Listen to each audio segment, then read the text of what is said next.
Welcome everyone to the world famous Harley-Davidson at Panama City Beach. First of all, I want to say hello to Jared. And next, I want to show you this phenomenal brand new 2015 Dyna Wide Glide. This Wide Glide starts out front with a black 21-inch steel lace wheel with single disc brakes and move back to the chrome forward controls. With the rubber mounted air-cooled 103 cubic inch twin cam engine with 6-speed transmission, black wrinkle finish engine and transmission casings with chrome covers, the chrome shotgun style exhaust, the chrome over and under slash cut mufflers, fully adjustable rear shocks, bob rear fender, integrated style tail turn lamp, and a breakaway license plate frame. The black sissy bar, the narrow two-piece two-up seat, and a 3.75-gallon fuel tank that sits 3/4 of an inch higher in the front end and has the internally wired T-drag style bars out front.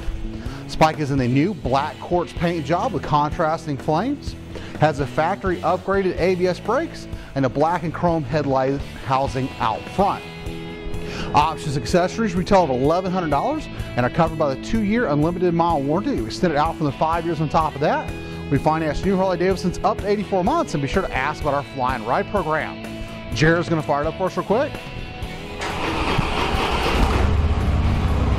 Here at the world famous Harley-Davidson at Panama City Beach, all our bikes are fully serviced and safety inspected. We take anything on trade, import motorcycles, cars, campers, trailers, boats, RVs, ATVs. You name it, we take it as long as we don't have to feed it. We are rated #1 customer service, have over 1,200 new and previously enjoyed motorcycles for you to choose from. So for more information on this black quartz Dyna Wide Glide, click the link below. And for the rest of our striking inventory, visit us at hdflorida.com. We're always open 24/7. And remember, have one rockin', smoking, and drilling filled Harley Day.